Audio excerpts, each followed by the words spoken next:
देशात 80 कोटी जनता खाऊ रेशन व्यवस्था बंद करा, सदाभाऊ खोत यांची वादग्रस्त मागणी.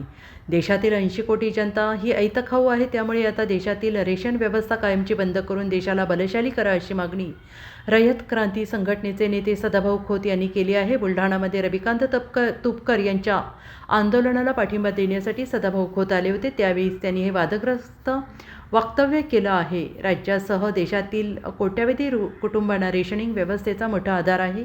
अनेक अर्थतज्ज्ञांकडून सार्वजनिक वितरण प्रणाली मजबूत करण्याची मागणी आता केली जात असताना भाजप महायुतीमधील सदाभाऊ खोत यांच्या वक्तव्याने अनेकांच्या भुवया उंचावल्या आहे. सदाभाऊ खोत यांनी थेट भाजपच्या प्रमुख मुद्द्याला विरोध कसा केला याची चर्चा सुरू आहे. सदाभाऊ खोत म्हणाले की शेतीवरचा फक्त 40% समाज उरला असून देशात 80 कोटी माणसं आयतं खात आहेत, त्यामुळे देशातील रेशन व्यवस्था बंद करून देश बलशाली बनवावा, अशी मागणी सदाभाऊ खोत यांनी केली आहे. बुलढाणा जिल्ह्यातील रविकांत तुपकर यांच्या आंदोलनाला सदाभाऊ खोत भेट देण्यासाठी आले होते.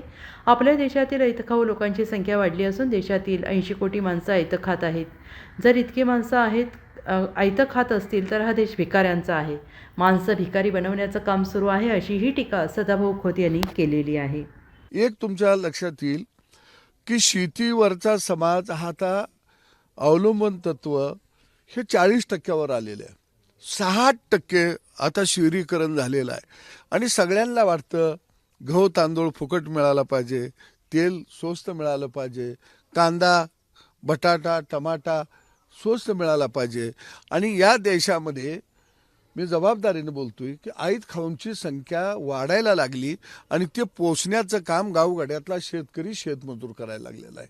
आणि म्हणून शेतकरी आणि शेतमजूर गावगाड्यातला हा या व्यवस्थेचा गुलाम झालेला आहे आणि त्याला त्या गुलामीची जाणीव करून देण्याचं काम मग आंदोलनाच्या माध्यमातून रविकांत तुपकरांच्या सारखी माणसं करत आहेत.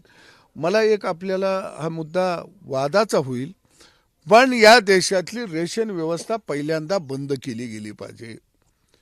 80 कोटी माणसं जर बसून खात असतील तर हा देश कर्तृत्ववानांचा नाही, तर हा देश भिकाऱ्यांचा आहे, अशी प्रतिमा या देशाची निश्चितपणाने निर्माण होईल.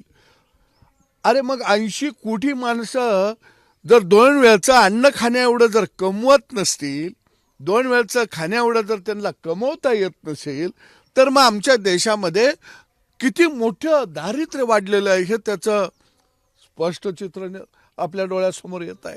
आणि म्हणून मला वाटतं की माणसांना त्याच्या श्रमाला दाम द्या, त्याच्या हाताला काम द्या. माणसं भिकारी बनवू नका, भीक मागणारे बनवू नका, भीकवादी बनवू नका, तर माणसं कर्तृत्ववान बनवा, स्वाभिमानी बनवा, तरच हा देश बलशाली बनवू शकतो. Bureau report, SPN Marathi.